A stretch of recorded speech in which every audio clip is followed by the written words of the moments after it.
Hi hello, പുതിയൊരു വീഡിയോയിലേക്ക് എല്ലാവർക്കും സ്വാഗതം.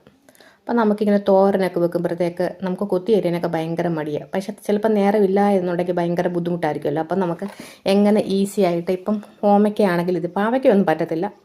അന്നേരം നമുക്കിങ്ങനെ എങ്ങനെയാണെന്ന് നോക്കിയാലോ. അപ്പം ചെറിയ കഷ്ണങ്ങളായിട്ട് ഇപ്പം ഇത് ക്യാരറ്റാണ് എടുത്തേക്കുന്നത്. അപ്പോൾ ചെറിയ കഷ്ണങ്ങളാക്കി മുറിച്ചെടുത്ത് അപ്പോൾ ക്യാരറ്റിനൊരു സ്വീറ്റ്നെസ് ഉള്ളത് കൊണ്ട് ഞാൻ 2 പച്ചമുളകും ഇട്ടിട്ടുണ്ട്. അപ്പം ആ പച്ചമുളകും ക്യാരറ്റും കൂടെ നമുക്ക് മിക്സിയുടെ ചെറിയ ജാറാണ് എടുത്തിരിക്കുന്നത്.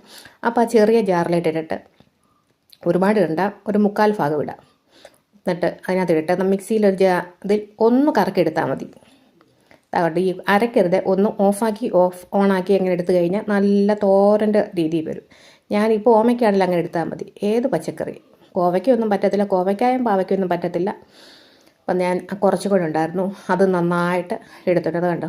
എന്തെളുപ്പം ഇപ്പോൾ രാവിലെ ജോലിക്ക് പോകുന്ന കുഞ്ഞുങ്ങളൊക്കെ രാവിലെ സ്കൂളിൽ പോകണമെങ്കിൽ പെട്ടെന്നൊരു തോരൻ വെക്കണമെന്നുണ്ടെങ്കിൽ നമുക്കിത് പെട്ടെന്ന് വെക്കാം. അപ്പം ഞാൻ അതിൻ്റെ കൂടെ ഒരു സവാളയും ചെറിയൊരു ഉണ്ടമുളകും കൂടി എടുത്ത് അരിഞ്ഞിട്ടുണ്ട് കേട്ടോ.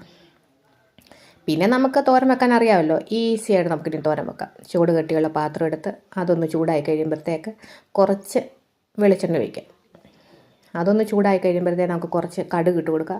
നിങ്ങൾ എൻ്റെ വീഡിയോയിലൊക്കെ ശ്രദ്ധിച്ച് കഴിഞ്ഞാൽ കാണാം, ഞാൻ വളരെ കുറച്ച് മാത്രമേ എണ്ണ ഉപയോഗിക്കാറുള്ളൂ. മിക്കവാറും ചട്ടിയുടെ ചൂട് കൊണ്ടാണ് ഈ കടുക് പൊട്ടുന്നത്. അതുകൊണ്ട് ഏറ്റവും നല്ലത്, ഇവിടെ അങ്ങനെ ആർക്കും കൊളസ്ട്രോൾ ഒന്നുമില്ല, നമ്മളതൊക്കെ എണ്ണയും എല്ലാ ആവശ്യത്തിനും ഉപയോഗിക്കുന്നതാണ് ഏറ്റവും നല്ലത്.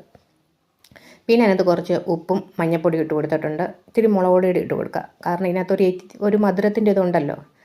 അത് നന്നായിട്ടൊന്ന് മിക്സ് ചെയ്തെടുത്തിട്ട് പിന്നെ ആവശ്യത്തിനൊക്കെ വളരെ കുറച്ച് വെള്ളം ഒഴിച്ചിട്ട് നമുക്കൊന്ന് ചെറിയ തീയിൽ അടച്ചു വെച്ച് വേവിക്കാം. അപ്പോഴത്തേക്ക് ഞാൻ കുറച്ച് തേങ്ങാ തിരുവിയതും കുറച്ച് വെളുത്തുള്ളി ചതച്ചതും എടുത്തിട്ടുണ്ട്. അപ്പം വെള്ളം എല്ലാം നന്നായിട്ട് പറ്റിയിട്ടുണ്ട്. അപ്പം നമുക്ക് ആ തേങ്ങ അങ്ങോട്ട് ഇട്ട് കൊടുക്കാം. വളരെ കുറച്ച് തേങ്ങ എടുത്തിട്ടുള്ളൂ. എന്നിട്ട് ആ തേങ്ങ ഇട്ടിട്ട് ഉപ്പും ഒക്കെ വേണമെന്നുണ്ടെങ്കിൽ നമുക്ക് ഇട്ട് കൊടുക്കാം. പിന്നെ നന്നായിട്ട് നമുക്കൊന്ന് മിക്സ് ചെയ്ത് കൊടുക്കാം. അപ്പോൾ എത്ര പെട്ടെന്നാണ് തോരൻ റെഡി ആയത്. അപ്പം നിങ്ങളിങ്ങനെ ഒന്ന് ട്രൈ ചെയ്ത് നോക്കണം കേട്ടോ. അപ്പം ചോപ്പറിൻ്റെ ഒന്നും ആവശ്യമില്ലാതെ നമുക്ക് മിക്സി ഉണ്ടെങ്കിൽ എല്ലാം റെഡി. അപ്പോൾ അടുത്ത വീഡിയോ ആയിട്ട് വീണ്ടും കാണാം. Thank you so much.